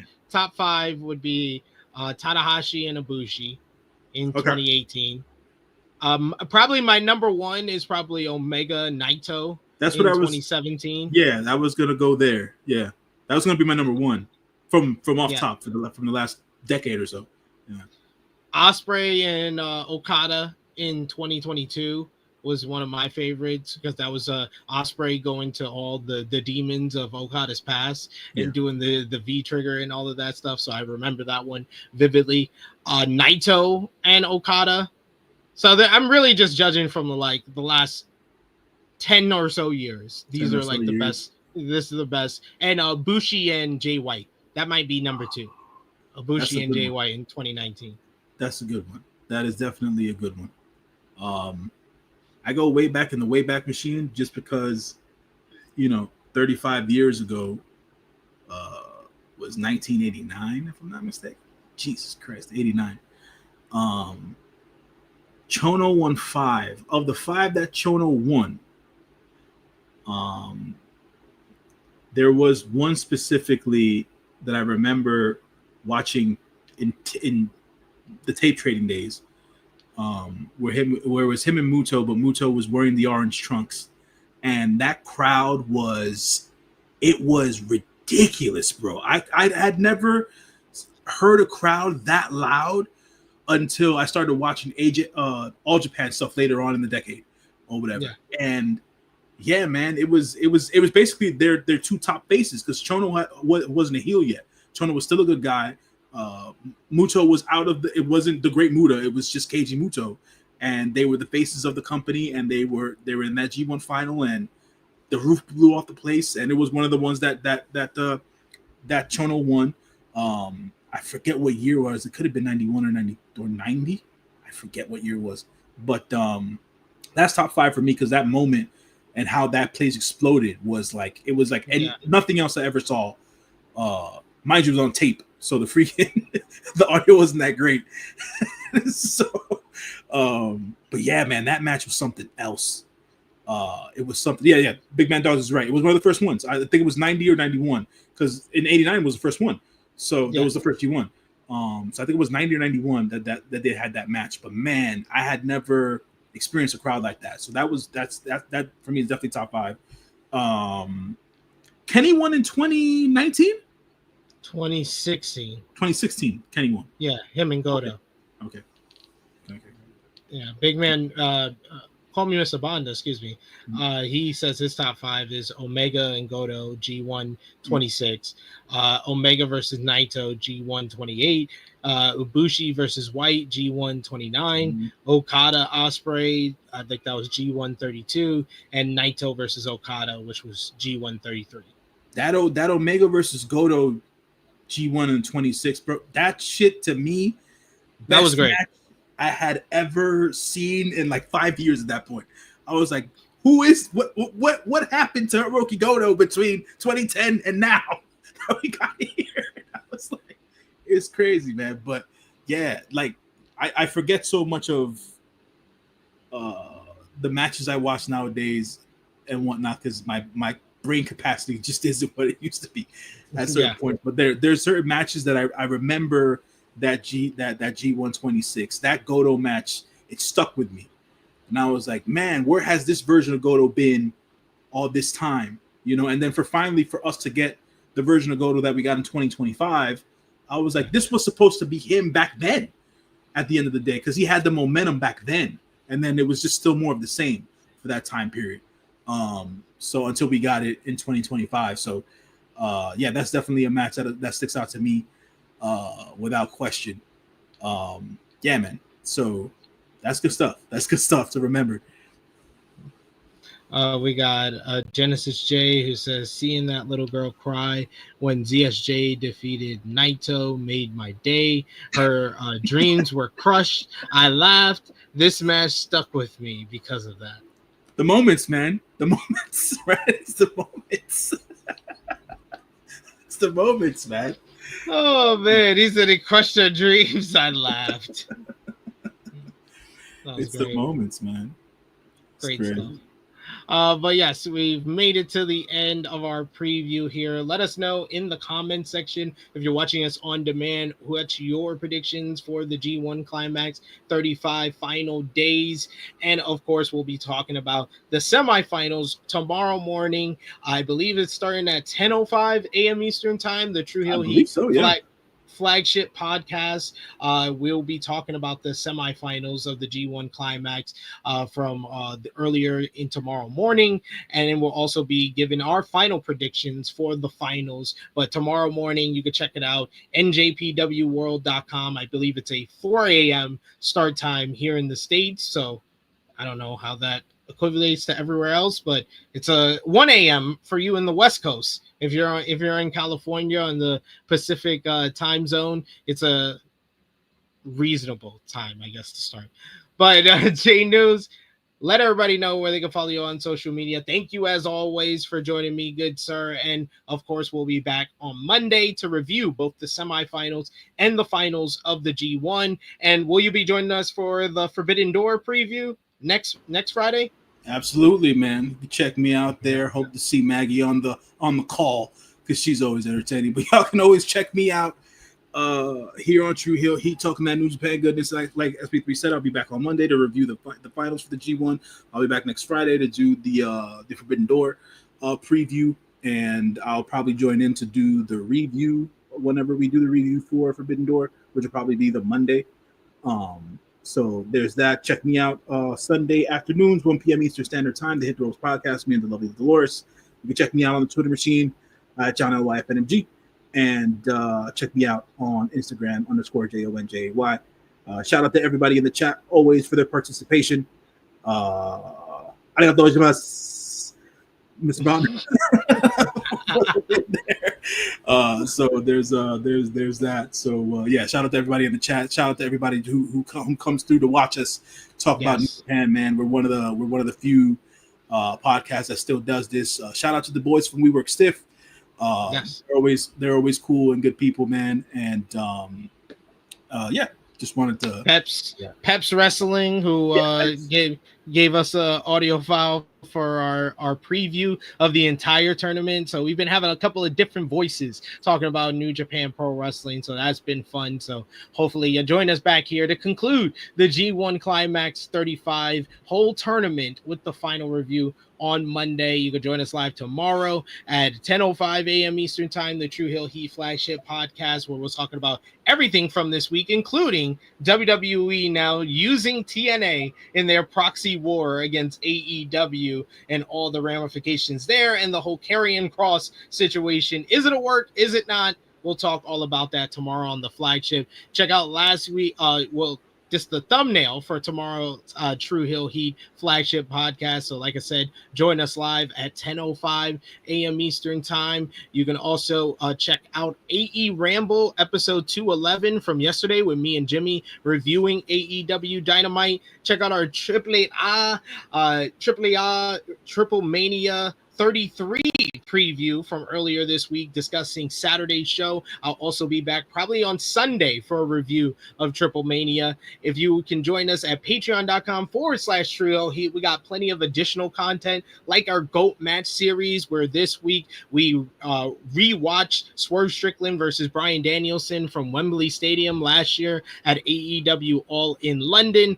Later today, we'll have our TNA Emergence preview up on there, as well as for members of the channel. True Hill Heat Sports and Entertainment, we got our BMF Season 4 wind down, as we're going to review episodes 9 and 10. So check that out. That's going to be dropping on the channel this weekend. So go over there and subscribe. But for J-News, it is me, your True Hill Phenom SP3. This has been our NJPW G1 Climax 35 semifinals and final preview. We are signing off until next time.